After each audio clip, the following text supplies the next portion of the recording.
Hello, good evening everyone.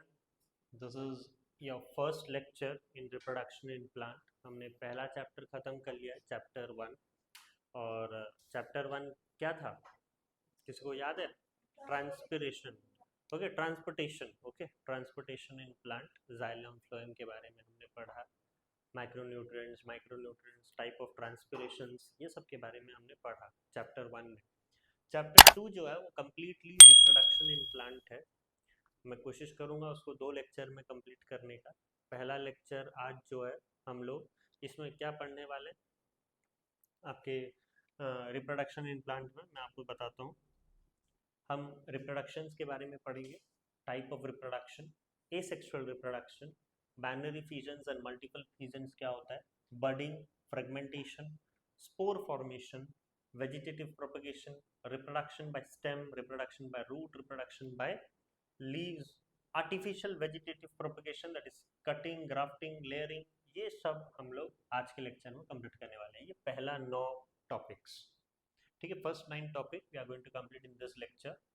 और फिर इसके बाद और 7 से 8 से 9 और जो है टॉपिक्स हैं। Advantage and disadvantage of vegetative propagation, sexual reproduction, part of a flower, pollination, self-pollination and cross-pollination, pollination by insect, pollination by wind, pollination by water, artificial pollination, fertilization and formation of fruits and seed. Okay, तो ये आपके total content है ये chapter का।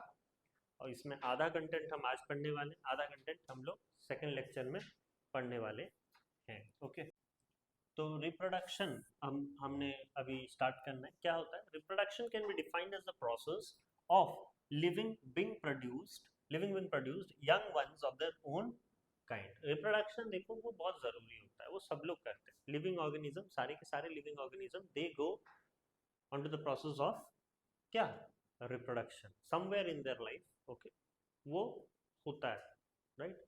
ये क्या process है, यहाँ पर एक लिविंग ऑर्गेनिज्म क्या करता है अपने तरीके का, ठीक है, अपने जैसा एक ओन काइंड, एक इंसान को क्या करता है, जन्म देता है। या एनिमल्स एक जानवर को जन्म देता है, या एक बर्ड जो है एक बर्ड को जन्म देगा। ओके, तो सारे लिविंग ऑर्गेनिज्म क्या है, अपने ही तरीके के, अपने ही काइंड के किसी को क्या करते हैं, जन्म देते हैं। ठीक है, तो that is only called reproduction. Reproduction is the process where living being producing young one of their own kind, and this is very much necessary. It is very important for their survival and growth. अगर आप reproduction नहीं करोगे तो आप survive नहीं कर पाओ, right. हाँ, ग्रोथ आपका नहीं हो पाएगा। आप अपना फैमिली का ग्रोथ कर पाओगे नहीं। For the family growth, for your own growth, you need to reproduce. Clear?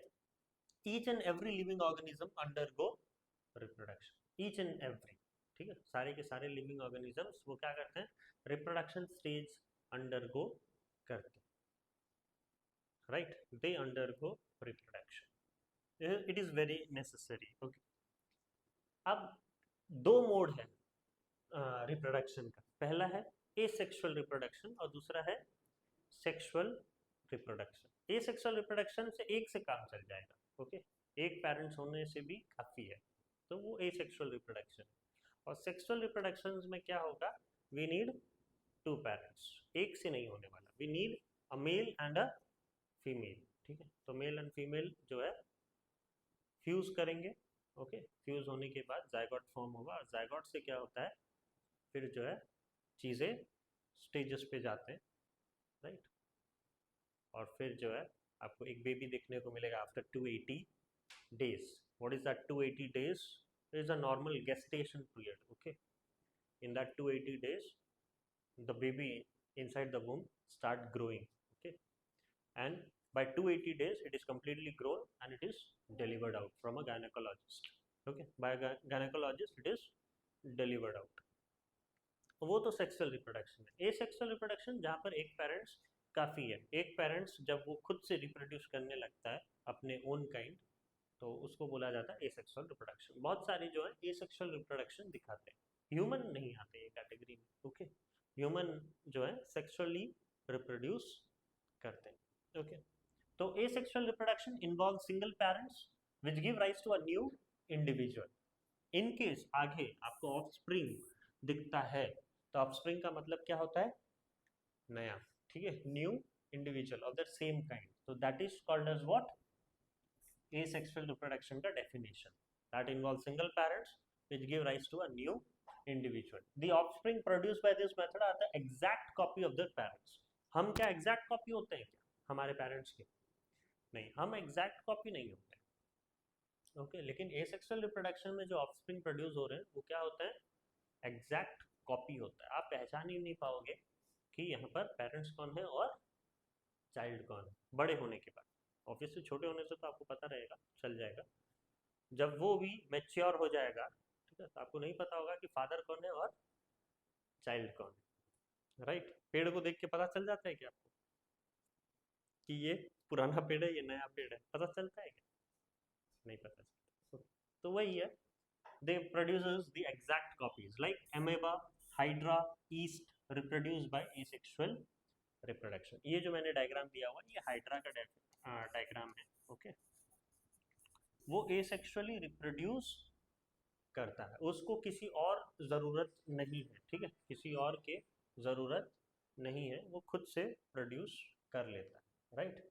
तो amoeba, hydra, yeast produce by asexual reproduction. ये होता है आपके एसेक्सुअल रिप्रोडक्शन. नेक्स्ट, ये मैंने जो है डायग्राम करवाया है, दिया हुआ है, वो डायग्राम किसका है?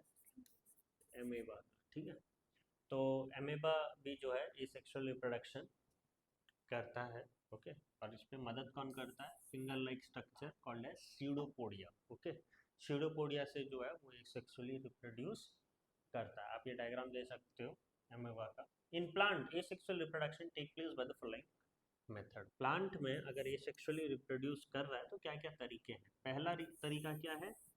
Binary fission. Okay, lower organisms such as bacteria, paramecium, okay, and blue green algae reproduce through the method of binary fissions. आप देखिएगा कुछ lower organism जैसे कि आपके बैक्टीरिया हो गया, पैरामीशियम्स हो गया, ब्लू ग्रीन algae हो गया, वो जो है बाइनरी फिशंस के मदद से क्या करते हैं? रिप्रोड्यूस करते हैं. Okay, they undergo binary fission method. The word binary means two and fusion means splitting. Okay, binary का मतलब क्या होता है? टू, और फ्यूजन का मतलब क्या होता है? स्प्लिटिंग. ओके, फ्यूजन का मतलब स्प्लिटिंग, टूटना. And it is a common method of reproduction in bacteria. Bacteria में ये चीज बहुत ही ज्यादा कॉमन है. बाइनरी फिशन जो है बहुत ज्यादा कॉमन है. The nucleus first split into two and thereby lead to the splitting up of the whole cell. यहाँ पर क्या होता है देखिएगा, मैं आपको दिखाता हूँ. पहले जो न्यूक्लियस है वो न्यूक्लियस जो है स्प्लिट होता है. ठीक है, न्यूक्लियस स्प्लिट होकर देखिए दो बन गया. ठीक है, दोनों बन जाने के बाद फिर क्या हो रहा है? देखो, साइटोप्लाज्म इलोंगेट हो रहा है, मतलब ये होता है साइटोप्लाज्म. ठीक है, इसके अंदर होता है साइटोप्लाज्म. अब वो क्या हो गया? इलोंगेट हो गया. देखिए एक गैप ब्रिज जैसा बन गया. ओके, और फिर एंड में वो क्या करता है? इलोंगेट होकर टूट जाता है और सिंगल जो है सेल्स बन जाती है. तो ये स्टार्ट कहाँ से हुआ? न्यूक्लियस के डिवाइड होने से. ओके, पहला देखिए पेरेंट सेल, फिर डिवीजन ऑफ न्यूक्लियस, फिर इलोंगेशन ऑफ साइटोप्लाज्म होता है, और फिर इसके बाद आपको एक नए सेल्स दिखते हैं, और वही नए सेल्स को हम लोग क्या बोलते हैं? Daughter cells. ओके, जो नए सेल्स जो है बन रहे हैं उसको हम लोग क्या बोलते हैं? Daughter cells. Okay, eventually it form two identical twin cell called daughter cell. उसी को डॉटर सेल बोला जाता है. Each daughter cell grow into an individual adult. अब ये जो है बन तो गए हैं, अब वो फिर क्या करेंगे? एक नए अडल्ट आगे बनेंगे. राइट? अभी आप बच्चे हो, आप आगे जाके फिर क्या करोगे? बूढ़े हो जाओगे, है ना? आप बूढ़े हो जाओगे और मैं वैसे का वैसे ही रहूंगा. Okay, right?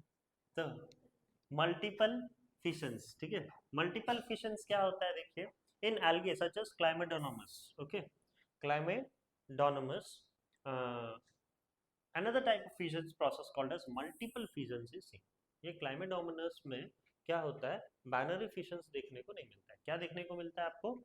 Multiple फिशंस. Multiple fissions क्या होता है? देखिए, Chlamydomonas develop protective covering when the conditions are not favourable, ठीक है।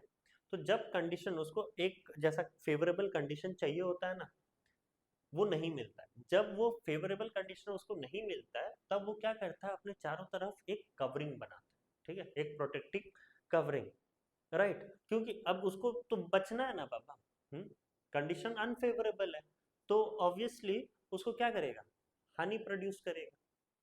तो वो क्या करेगा, अपने चारों तरफ एक कवरिंग बनाएगा, तो वो अच्छे से रह पाएगा। अनफेवरेबल कंडीशन को क्या कर सकता है, मात दे सकता है, वो हरा सकता है। तो वो क्या करता है, अनफेवरेबल कंडीशन होने से वो चारों तरफ अपने क्या करता है, एक प्रोटेक्टिव कवरिंग बनाता है, and that protective covering is called क्या, सीस्ट। वो प्रोटेक्टिंग कवरिंग को क्या बोला जाता है, सीस्ट बोला जाता है, okay. The cell divide again and again inside the cyst to produce many daughter cells. अब ये अंदर ये कवरिंग तो हो गया, राइट। कवरिंग हो जाने के बाद वो क्या करते हैं, देखिए मैं आपको डायग्राम में क्या दिखाता हूँ। हाँ, ओके, तो यहाँ पर देखिए, ये जो है पेरेंट सेल है, और उसने जो है चारों तरफ एक कवरिंग बनाया, that is called as what, cyst, right.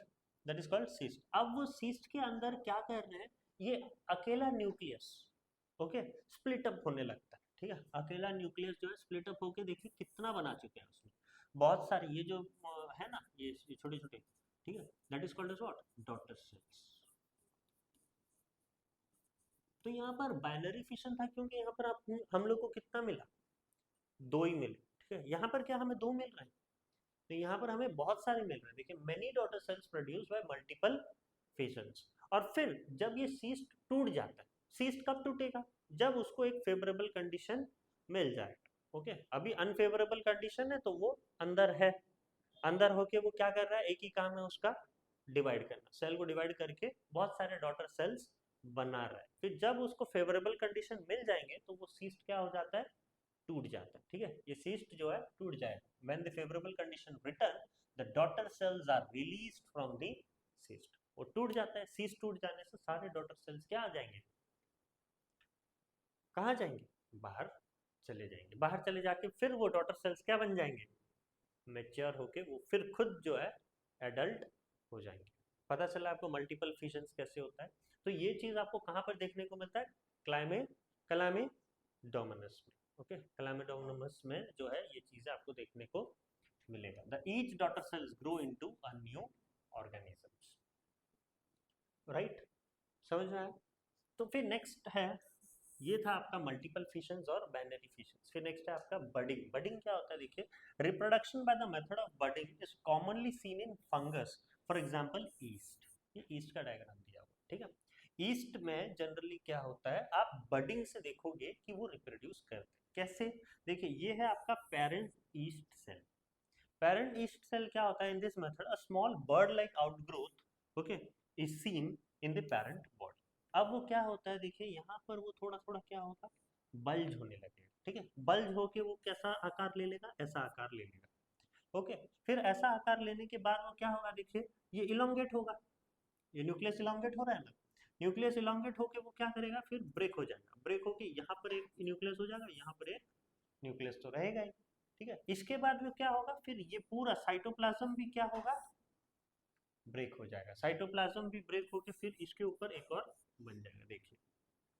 फिर वही वो भी वैसा ही काम करेगा, ठीक है। फिर वो भी अलग हो जाएगा, फिर वो भी ऐसा ऐसा चलता रहेगा, है कि नहीं। वैसे वो डॉटर सेल्स बनाते रहेंगे, राइट। तो वही होता है आपका क्या, बर्डिंग प्रोसेस। तो ये जो है एक बर्डिंग प्रोसेस, ये बर्ड के जैसा दिख रहा है कि नहीं, है, तो इसलिए उसको बर्डिंग प्रोसेस बोला गया है। यहाँ पर वही चीज हो रहा है, each cell first started to bulge, bulge होने के बाद फिर क्या होता है, न्यूक्लियस उसके तरफ खींची चला जाता है। न्यूक्लियस उसके तरफ खींचने के कारण फिर दो न्यूक्लियस बन जाते हैं, न्यूक्लियस डिवाइड हो जाता है, जैसे आपके बाइनरी फिशंस में आपको देखने को मिला था, न्यूक्लियस डिवाइड हो गए। न्यूक्लियस डिवाइड होने के बाद फिर साइटोप्लाज्म का इलोंगेशन होता है, साइटोप्लाज्म का इलोंगेशन होकर लास्ट में क्या होते हैं, डिवाइड हो जाते हैं कंप्लीटली, ओके। और फिर वो एक बर्ड प्रोड्यूस कर लेते हैं, फिर एक और, फिर एक और, ऐसे जो है बनता है। Clear, that is budding. तो यहाँ पे देखिए, this bud grow increase in size and eventually get detach from the parents. जब वो खुद से बहुत ज्यादा मैच्योर हो जाते हैं, जब उनको लग जाता है कि हम मैच्योर हो चुके हैं, वो पेरेंट्स से क्या हो जाते हैं, अलग हो जाते हैं। ठीक है, जैसे आपने यहाँ पर देखा अलग हो गए, ठीक है। During the growing phase of the bud the nucleus within the parent cell divides into two. Nucleus divide हो रहा है कि नहीं, दो हिस्से में हो रहा है, और फिर इसके बाद क्या हो रहा है, देखिए साइटोप्लाज्म भी डिवाइड हो जा रहा है, पूरा अलग हो जा रहा है। The detached bird is capable of growing into an independent plant. अब ये डिटैच बर्ड जो रिलीज हुआ है, ठीक है, ये वाला, अब ये अकेला इंडिपेंडेंटली प्लांट किंगडम को और आगे बढ़ा सकता है, ठीक है, वो और रिप्रोड्यूस कर सकता है, किया भी है उसने, राइट। और वो आगे जो है अपना लेगा, राइट, अपना फैमिली को आगे बढ़ाएगा। okay? तो नेक्स्ट है फिर आपका क्या, अच्छा नेक्स्ट है फिर फ्रेगमेंटेशन। फ्रेगमेंटेशन क्या है, in this method the body of an organism breaks up into two और मोर फ्रेगमेंट। ओके, तो जैसे यहाँ पर मैंने एग्जांपल दिया हुआ है स्पायरोगायरा का, ठीक है, एग्जांपल दिया हुआ है स्पायरोगायरा। ओके, तो स्पायरोगायरा क्या होता है, ये देखिए, ये जो होता है इसको बोलते हैं सेप्टम, इसको बोलते हैं सेप्टम। सेप्टम से ही वो क्या होता है, टूट जाता है, ठीक है, सेप्टम से ही टूट के वो क्या हो रहा है, डबल चीज बन रहा है। ओके, तो that is called each part of fragment then grow into a new plant. वही अब फ्रेगमेंट क्या बनेगा, एक न्यू प्लांट पे डेवलप हो जा रहा है, न्यू प्लांट, ठीक है। This kind of reproduction is mostly seen in का स्पायरोगायरा। कहाँ पर दिख रहा है वो, स्पायरोगायरा में आपको ये चीज देखने को मिल रहा है, ठीक है। नेक्स्ट है आपका स्पोर फॉर्मेशन। स्पोर फॉर्मेशन क्या होता है, तो स्पोर फॉर्मेशन क्या होता है, वो एक एसेक्सुअल मेथड ऑफ रिप्रोडक्शन है, और ये फॉर्मेशन ऑफ स्पोर आपको कहाँ पर देखने को मिलता है, लीफ के अंडर साइड, ठीक है, नीचे के हिस्से पे आपको देखने को मिलेगा। और वो जनरली प्लांट अगर हम देखें तो बहुत सारे स्पोर प्रोड्यूस करते हैं, ठीक है, छोटे छोटे स्पोर्स 100 हजारों में भी रहते हैं, ठीक है। और फिर स्पोर्स जो होते हैं वो बहुत लाइट इन वेट होते हैं, तो एयर के माध्यम से वो क्या हो जाते हैं, उड़ जाते हैं, ठीक है, एयर उनको उड़ा लेता है, ठीक है, ये स्पोर को। तो they keep floating in air and are carried over large distance by air. Okay, air क्या होता है, लार्ज डिस्टेंस। अब सोच लीजिए यहाँ से ये स्पोर उड़ गया, ठीक है, ये हवा में ही है, ठीक है, हवा में ही है, एयर उसको बहुत दूर तक लेके जा सकता है, ठीक है, हवा जो है बहुत दूर तक लेके जा सकता है। Each spore is covered by a hard protective coat to withstand unfavourable conditions such as high temperature and low humidity. ये सारे के सारे स्पोर्स जो होते हैं, देखिए चारों तरफ एक जो है कवरिंग बनाते हैं, ठीक है। और ये कवरिंग किस लिए बनाते हैं, वही अनफेवरेबल कंडीशंस को विथस्टैंड करने के लिए, जैसे कि हाई टेम्परेचर हो गया या हाई ह्यूमिडिटी हो गया। तो ऑब्वियसली उस चीज़ों को अपने अंदर ज़्यादा इफेक्ट ना करने की वजह से वो चारों तरफ अपने क्या बनाते हैं, एक कवरिंग बनाते हैं, right, spores. And they can survive for a long period of time. बेशक वो बहुत हल्के होते हैं, एयर उनको कहीं भी ले जाता है, but still they survive for a very long period of time. Spores उतने जल्दी से नहीं मरते। ओके, फिर आता है आपका क्या, वेजिटेटिव प्रोपगेशन। वेजिटेटिव प्रोपगेशन मतलब it is an asexual method of reproduction in plant. वो भी एक एसेक्सुअल रिप्रोडक्शन जो है मेथड ऑफ रिप्रोडक्शन है प्लांट में। It is called vegetative propagation. नाम क्यों दिया गया है वेजिटेटिव प्रोपगेशन, क्योंकि the productions of new plant take place through the vegetative part of the plant. हमें एक नया प्लांट जो है कहाँ से वो उत्पन्न हो रहा है, ये नया प्लांट कहाँ से बन रहा है, vegetative part of the plant. Vegetative part मतलब जो हम लोग खा रहे हैं, जैसे स्टेम से या लीव से या रूट से एक नया प्लांट होना, that is called as what, vegetative propagation, right. तो वो वेजिटेटिव प्रोपगेशन इसलिए नाम पड़ा। Vegetative propagation usually involve the growth and development of one or more buds on the old part of the plant to produce a new plant. Okay, तो यहाँ पर क्या होता है, जो ओल्ड प्लांट है, ओल्ड प्लांट के जनरली बर्ड्स पे जो है नए प्लांट्स बनते हैं और फिर यहीं से जो है इम्प्रूव करने लगते हैं। ओके, तो vegetative propagation usually involve growth and development of one or more birds. Birds मतलब वही ये छोटे, ये पुराना जो है प्लांट में क्या करता है, एक बर्ड्स टाइप के होंगे सपोज, ये बर्ड्स से ही फिर न्यू प्लांट्स स्टार्ट हो जाते हैं। Okay, one or more birds जो है अच्छे खासे होंगे और उसी से फिर एक नया प्लांट का क्या लेता है, रूप ले लेता है। Okay, these birds are in the dormant state। dormant का मतलब क्या, inactive। ओके, dormant का मतलब इनएक्टिव। ओके, वो जो है एक इनएक्टिव स्टेट पे रहता है old part of the plant में। When provided with suitable conditions like food, moisture and warmth, this buds grow to form new plant. वो ओल्ड प्लांट में उसका कोई खातिर नहीं है, ठीक है, उनको कोई पूछता नहीं है ये बर्ड्स को। लेकिन फिर जब उनको एक प्रॉपर कंडीशंस दे दिया जाए, प्रॉपर फूड दे दिया जाए, प्रॉपर जो है कंडीशंस दे दिया जाए, तो फिर वो क्या बनाते हैं, वो जो है डिटैच हो जाते हैं ओल्ड प्लांट से और फिर क्या बनाते हैं, न्यू प्लांट बनाते हैं। Some of the plant of vegetative propagations are rose, potato, ginger, turmeric, sweet potato, mint sugar, cane, banana, bryophyllum, strawberry, cactus, grape, gladiolus। ये सब क्या होंगे, एक एक वेजिटेटिव प्रोपगेशंस के एग्जाम्पल्स हैं।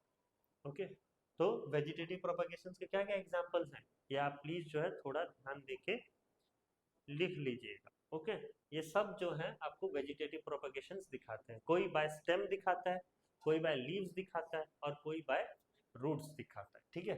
तो in vegetative propagation plant produced from the vegetative part such as root, stem and leaves. Okay, root, stems और लीव्स से आपको वेजिटेटिव पार्ट से जो है प्रोपगेशंस देखने को मिलता है। ओके, तो रिप्रोडक्शन बाय स्टेम क्या होगा। ओके,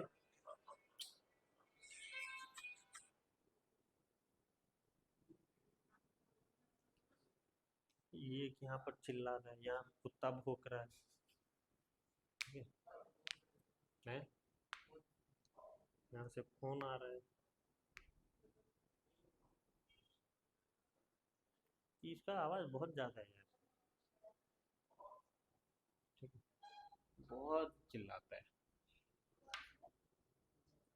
चक्रवर्ती सर हैं तो सामने ही सारे टीचर, इतना क्यों गला फाड़ता है, ठीक।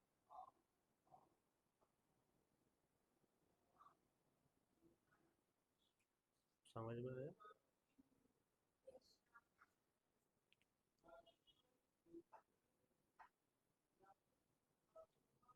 तो ये हैं आपके कुछ एग्जाम्पल्स। अब in vegetative propagation plant produce from the vegetative part such as root, stem and leaves, यहाँ से आपको जो है देखने को मिलता है, ठीक है। अब हम लोग देखेंगे पहले reproduction by stem. Reproduction by stem कैसे होता है। The vegetative propagation in plant can be done using aerial stem and underground stem. क्या होता है ये एरियल स्टेम और अंडरग्राउंड स्टेम। एरियल स्टेम मतलब जो शूट पार्ट से होता है, ओके, और अंडरग्राउंड स्टेम मतलब जो नीचे नीचे का जो है होता है, वो हम लोग देखेंगे कैसे। देखिए in some plant a slender branch coming out from the base of the stem grow and bend to touch the soil। अब यहाँ पर क्या होता है, देखिए सोच लीजिए एक पेड़ है ऐसा, ओके, एक जो है ऐसा पेड़ है और ये जो पत्ता है सोच लीजिए, ठीक है, और यहाँ पर ये स्टेम है, ये स्टेम क्या करता है, ऐसा नीचे आ जाता है, ये सोच लीजिए सॉइल है, ये स्टेम ऐसा नीचे आ गया, ठीक है, थोड़ा स्लेंडर ब्रांच है, ठीक है, फ्लेक्सिबल टाइप का, वो नीचे आके लटक गया, किससे, सॉइल से, ठीक है, सॉइल से लटक गया। यहाँ से आप फिर क्या बनाएगा, एक नॉर्मल ब्रांच, फिर एक नया जो है प्लांट बन जाएगा, ठीक है। तो देखिए यही in some plant a slender branch coming out from the base of the stem grows and bend to touch the soil, ये बेंड हुआ, ठीक है, और सॉइल को टच किया। It develop roots and buds at the point of the contact with the soil. Okay, तो generally it develop root and bud at the point of contact with the soil. Soil के contact में जैसे ही आता है वो क्या करता है, रूट डेवलप करने लगता है and they start developing birds. Okay, they start developing birds और फिर एक नया जो है प्लांट पे तब्दील हो जाता है। जैसे कि एग्जांपल आप देख सकते हो कहाँ पर, स्ट्रॉबेरीज में, जैस्मिन में, मिंट में, ये सारे क्या होंगे, एग्जांपल्स होंगे जो एरियल स्टेम से क्या करते हैं, रिप्रोड्यूस करते हैं। नेक्स्ट आपका क्या है, देखिए सच प्लांट होगा वो, such plants are also called runners और स्टोलन्स, ठीक है, इसको क्या बोलते हैं, रनर्स और स्टोलन्स। ओके, ये सारे प्लांट को, जैस्मिन को, स्ट्रॉबेरी को, मिंट को क्या बोलते हैं, रनर भी बोलते हैं या फिर स्टोलन भी बोलते हैं, ठीक है। Some of the plant have modified stem which are short and thick grow below the ground. कुछ ऐसे भी स्टेम्स होते हैं जो ग्राउंड के नीचे क्या होते हैं, ग्रो होते हैं, ग्राउंड के नीचे। These are called as what, underground stem. जैसे कि rhizome, bulb, tuber are various kind of underground stem. ठीक है, तो अंडरग्राउंड स्टेम का नाम दिया गया है। राइजोम हो गया, बल्ब हो गया, ट्यूबर हो गया, वो क्या है, अंडरग्राउंड स्टेम, राइट। जैसे कि राइजोम में हम लोग एग्जांपल लेते हैं, it is an underground stem that appear root and shoot at the node. आप एग्जांपल, ये जो है आपका एग्जांपल है किसका, जिंजर का। ओके, जिंजर का एग्जांपल है, यहाँ पर देखिए वो एक अंडरग्राउंड स्टेम्प है, वैसा जिंजर भी क्या है, एक स्टेम्प ही है। Okay, it's an underground stem that appear root and shoot at the node.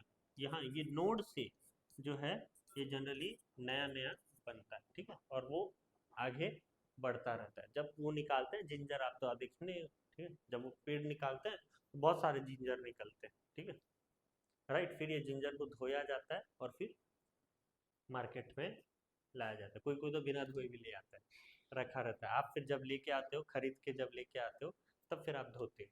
वो लोग इतना अच्छे से नहीं धोते हैं, राइट, या फिर धोते ही नहीं है, बस वो लेके आ जाते हैं। ओके, लेके आ जाते हैं, तो वो जो है जनरली राइजोम कहलाए जाते हैं, ठीक है।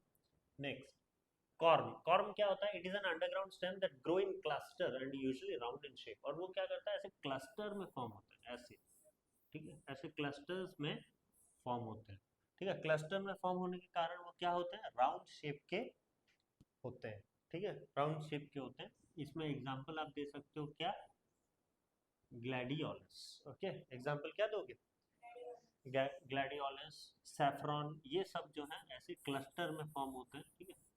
तो इस तरीके से आपको देखने को मिलता है, राइट। वो भी क्या है, एक स्टेम ही है। ओके, वो अंडरग्राउंड, वो ऐसे क्लस्टर्स पे फॉर्म होते हैं, ठीक है, क्लस्टर्स में फॉर्म होकर वो राउंड शेप में जो है वो देखने को मिलेगा, राइट।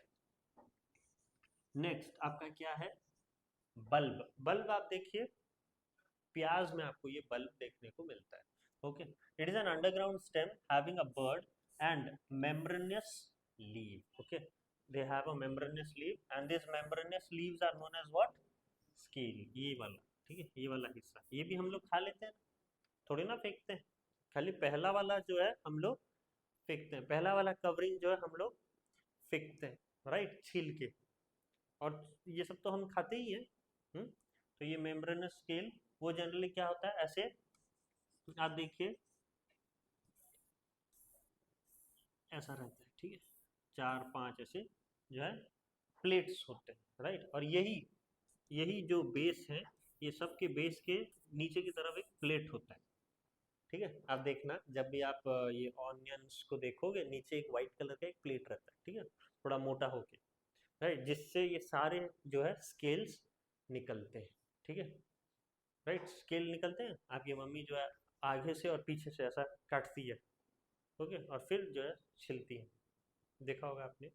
ओके, तो ये वाला देखिए, ऊपर वाला काट देते हैं, नीचे वाला काट देते हैं, राइट।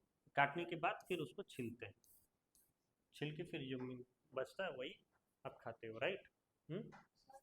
तो वही है। ओके, तो generally the membranous leaves are known as scale, right, and the scale store food material. वही स्केल जो है वो क्या करता है, फूड मटेरियल स्टोर करता है। एग्जाम्पल, टुलिप, गार्लिक, ऑनियन, ये सब क्या होंगे, बल्ब कैटेगरी में आएंगे। कौन, टुलिप, गार्लिक और ऑनियंस, राइट। नेक्स्ट है आपका ट्यूबर। ट्यूबर क्या होता है, देखिए, tuber are stem that grow underground and are swollen and fleshy. Tubers जो होते हैं वो बहुत ही ज्यादा अंडरग्राउंड स्टेम है, लेकिन बहुत ही ज्यादा सोलन होते हैं, सोलन और फ्लैशी। इतना हार्ड चीज नहीं होता। जैसे कि आप पोटैटो देखो, पोटैटो पूरा सोलन रहता है कि नहीं, हाँ, फूला हुआ, और अंदर की तरफ क्या है, फ्लैशी, मतलब पूरा गुद्दा चीज है कि नहीं, हाँ, ये अंदर की तरफ पूरा जो है फ्लैशी होता है ना वो, पोटैटोस, राइट। तो यहाँ पर the tuber develop eyes which contain bird. आप देखना है ये जो है ये बीच बीच में, आप जब भी आलू खरीदने जाते हो, ऐसे बीच बीच में ऐसे होल्स रहते हैं ना, हाँ, ये होल्स को हम क्या बोलते हैं, आईज, पोटैटो के आंखें। आपको देख रहा है वो, ठीक है, पोटैटो की क्या है, आईज है, वो आपको बराबर देखते हैं, ठीक है, मार्केट में आप क्या कर रहे हो। ओके, तो पोटैटो लेके कुछ मत करिए। तो आइज है, which contain buds that are capable of growing into new plants. वो जो है बर्ड से फिर क्या बनता है, न्यू प्लांट्स बनते हैं। इस तरीके से आप देखिएगा पोटैटो में होता है। क्लियर? अब रूट से भी रिप्रोड्यूस होता है, जैसे कि आपका sweet potato. Okay, the roots of the plant normally do not bear bud. वैसे तो अगर हम देखेंगे तो प्लांट के रूट में आपको बर्ड नजर नहीं आएगा। बर्ड नजर आएंगे क्या? नहीं आते। लेकिन sweet potato, some plant which have modified thicken root which bear buds. ठीक है, जनरली कुछ ऐसे प्लांट्स होते हैं जिसके रूट्स में आपको बर्ड देखने को मिलता है। जैसे कि ये, आपने कभी भी स्वीट पोटैटो खरीदा है, कांदा?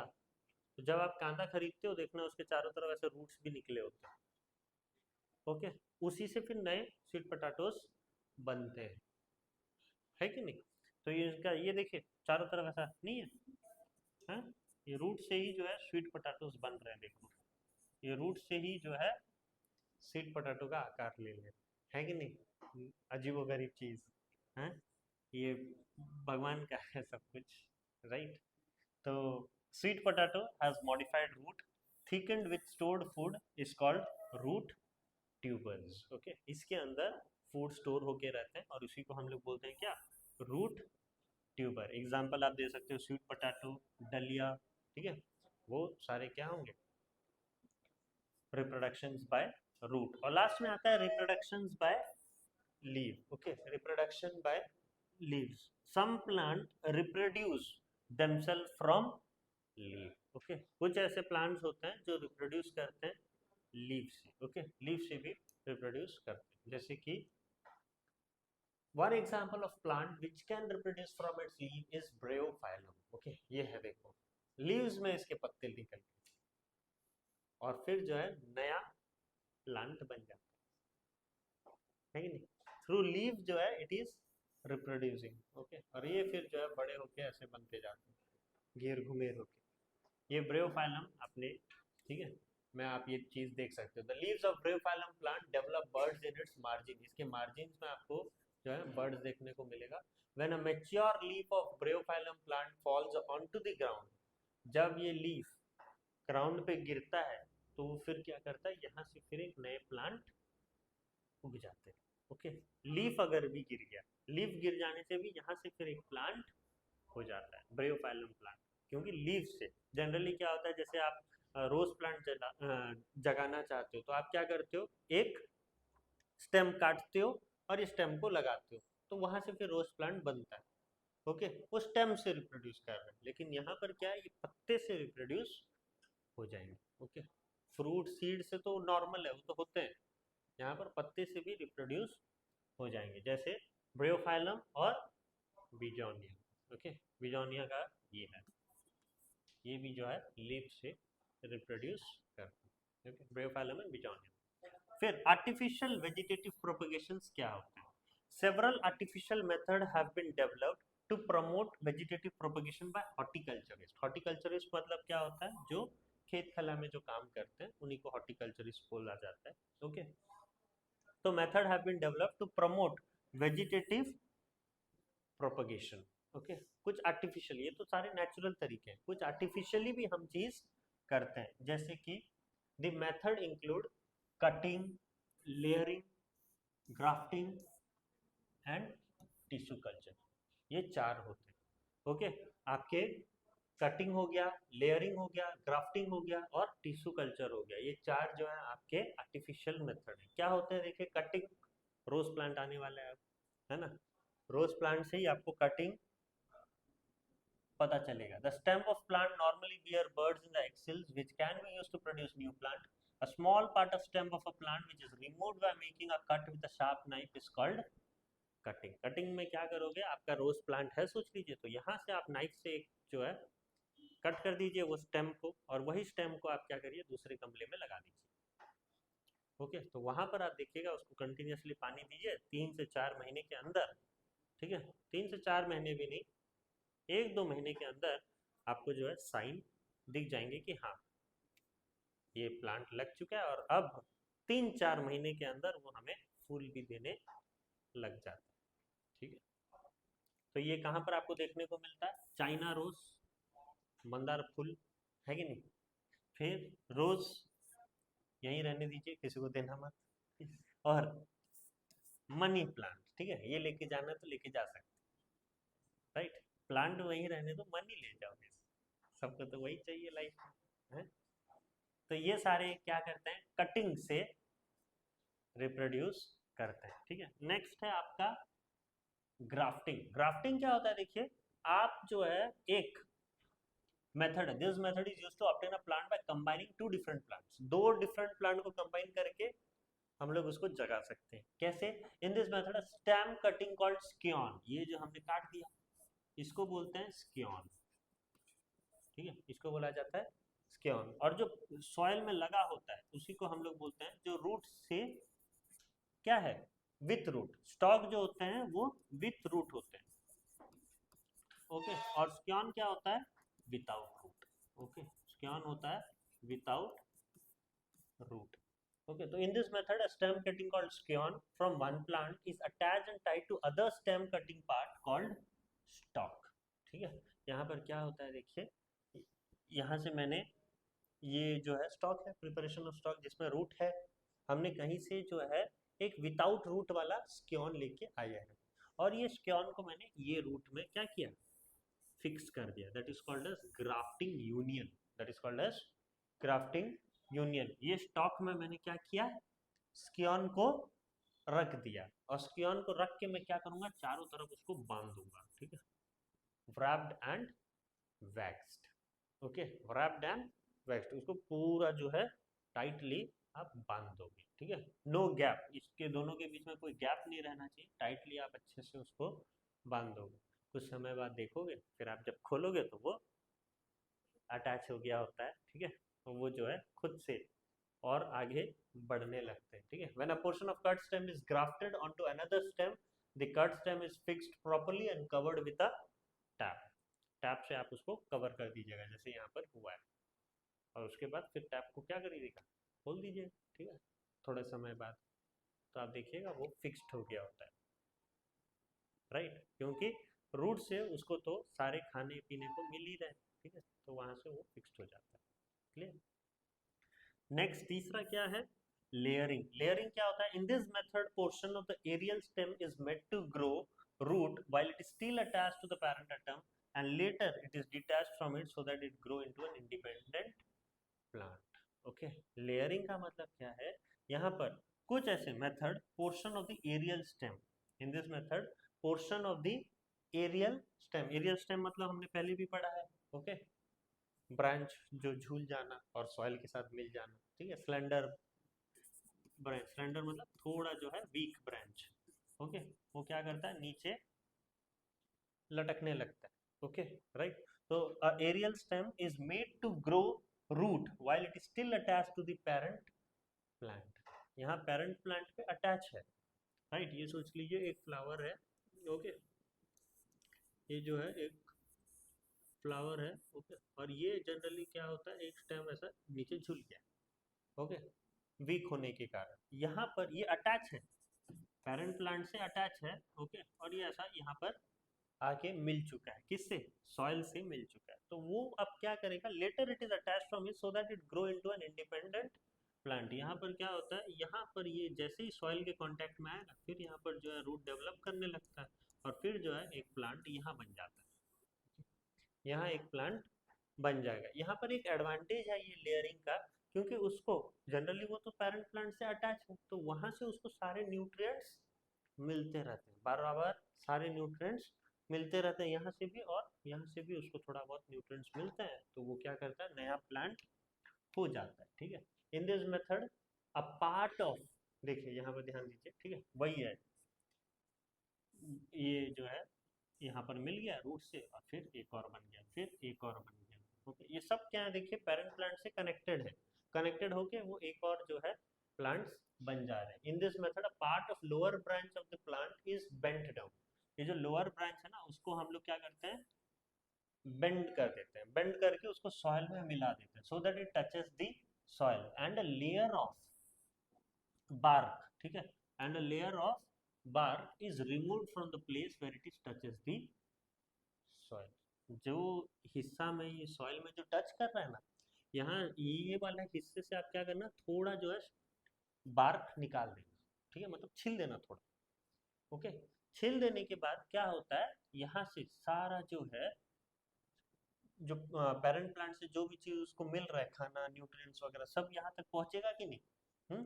यहाँ पर पहुंच के वो फिर क्या करेगा, यहाँ पर एक चीज बनाना जानने लगेगा। ओके, यहाँ पर वो देखिए, the part of the lower branch that is touching the soil is then covered with soil and a small object such as small piece of wood is placed over it lightly so that the branch remain in the soil. Okay, वो soil में रह रहा है, ठीक है, और आपको soil में ही रहने देना है उसको, ठीक है। इसके ऊपर आप हल्का सा जो है एक लकड़ी का ऑब्जेक्ट रख दीजिएगा ताकि ब्रांच सॉइल के अंदर ही रहे, कभी बाहर ना आए करके। ओके, सॉइल के अंदर ही रहे वो ब्रांच अच्छे से, ठीक है। तो वो फिर ब्रांच क्या है, डेवलप होके फिर एक और जगह क्या करता है, प्लांट बनाने लगता है, ठीक है। फिर आप ये प्लांट फिर जो है आगे जाके एक और प्लांट बनाने लगेगा, ठीक है। तो remain in the soil after a few days root begin to grow, ये रूट जो है begin to grow from this branch, यही ब्रांच से फिर क्या होगा, रूट बनने लगेगा। That root is called as what, adventitious root. Okay, जो रूट क्या है, पेरेंट ब्रांच से बन रहा है, पेरेंट ब्रांच से जो रूट फॉर्म हो रहा है, that is called as what, adventitious root. Okay, adventitious root, and then the branch is cut off from the parent plant, फिर हम लोग इसको तोड़ देंगे तो कोई मतलब नहीं है, यहाँ पर वो बन चुका है, फिर आप ये ब्रांच को तोड़ोगे भी तो कोई मतलब है नहीं, क्योंकि यहाँ पर ऑलरेडी वो इंडिपेंडेंट प्लांट बन चुका है, ठीक है, रूट्स एंड ऑल के साथ बन चुका है, तो आप फिर उसका कनेक्शन तोड़ दीजिए। राइट, अब उसको नहीं चाहिए, वो आप खुद जो है प्लांट फूड बना पाएगा। ओके, उसको पेरेंट प्लांट का क्या चाहिए, तो यहाँ से तोड़ सकते हो। It slowly grow to become an independent plant, वो धीरे धीरे फिर क्या बन जाएगा, एक इंडिपेंडेंट प्लांट बन जाएगा। Right, the advantage of this method is that the branch continue to receive nutrition from the parent plant till it become independent, वही एक एडवांटेज है ये लेयरिंग में, ये प्लांट कंटिन्यूसली पेरेंट प्लांट के साथ क्या है, कनेक्टेड है, तो पेरेंट प्लांट से उसको सारे न्यूट्रिएंट्स मिल रहे हैं, ठीक है, सारे न्यूट्रिएंट मिलने के कारण वो क्या है, इसको चिंता किसी बात का है नहीं। राइट, जब वो इंडिपेंडेंट होगा तब वो छोड़ देगा, जब तक वो इंडिपेंडेंट नहीं है तब तक उसको क्या हेल्प मिल रहा है, कहाँ से, पेरेंट एटम्स, पेरेंट प्लांट से। Okay, it is carried out in mint and rasp. Okay, mint में, रसबेरी में वो चीज आपको देखने को मिलता है। क्लियर? राइट, तो आज काफ़ी ज़्यादा लेक्चर बड़ा हो चुका है ऑलरेडी, ठीक है, तो आज हम लोग यहाँ तक पढ़ते हैं। नेक्स्ट क्लास, नेक्स्ट लेक्चर में जो है हम टिश्यू कल्चर से स्टार्ट करेंगे, टिश्यू कल्चर से स्टार्ट करके हम एडवांटेज और डिसएडवांटेज ऑफ वेजिटेटिव प्रोपगेशंस पढ़ने वाले, फिर इसके बाद हम लोग पार्ट ऑफ फ्लावर्स पढ़ेंगे और पॉलिनेशंस के बारे में पढ़ेंगे, ठीक है। Thank you so much.